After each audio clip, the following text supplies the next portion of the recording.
తడిసిన ధాన్యాన్ని వెంటనే ప్రభుత్వం కొనుగోలు చేయాలని ఏఐకేఎస్ జిల్లా ఉపాధ్యక్షుడు దేవిందర్ సింగ్ డిమాండ్ చేశారు. అకాల వర్షాల వల్ల చేతికొచ్చిన ధాన్యం తడిసి అన్నదాతలు ఆందోళనకు లోనవుతున్నారని అన్నారు. అకాల వర్షానికి తడిసిన ధాన్యాన్ని ప్రభుత్వం ద్వారా ఏర్పాటు చేసిన కొనుగోలు కేంద్రాలలో కొనుగోలు జరపాలని నవీపేట్ మండల కేంద్రంలో తెలంగాణ రైతు సంఘం ఆధ్వర్యంలో తహసీల్దార్ వెంకటరమణకి వినతి పత్రం అందించారు. అకాల వర్షాల వల్ల వడ్లు తడిసిపోయి రైతులు అనేక ఇబ్బందులు ఎదుర్కొంటున్నారని, టార్పిన్ కవర్లను కూడా పంపిణీ చేయడంలో రాష్ట్ర ప్రభుత్వం విఫలమైందని, తూకం పేరుతో రైస్ మిల్లర్లు దోపిడీని అరికట్టాలని పలు డిమాండ్లతో కూడిన వినతి పత్రాన్ని ప్రజా సంఘాల నాయకులతో కలిసి తహసీల్దార్ వెంకటరమణకు ఇచ్చారు.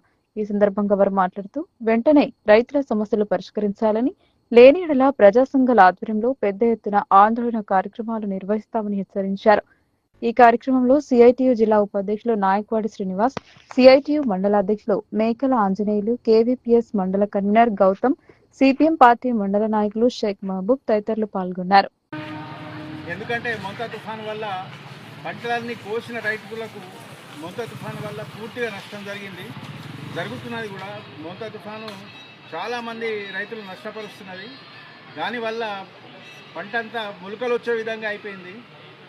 దయచేసి తడిసిన ధాన్యాన్ని కూడా కొనుగోలు చేయాలన్నటువంటి విజ్ఞప్తి ఉంది.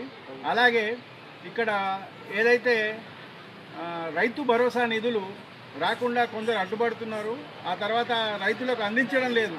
వాళ్ళు ఎందుకు చేస్తున్నారో అర్థం కాని పరిస్థితి. దయచేసి అట్లాంటివి ఏమైనా చర్యలు ఉంటే మానుకోవాలి. ఆ తర్వాత కొన్ని రైస్ మిల్లుల 4 కిలోలు కట్ చేస్తున్నారని వినిపిస్తున్నది. అటువంటి వారు ఈ చర్యల్ని మానుకొని రైతులకు సహాయపడవలసిందిగా కోరుతున్నాం.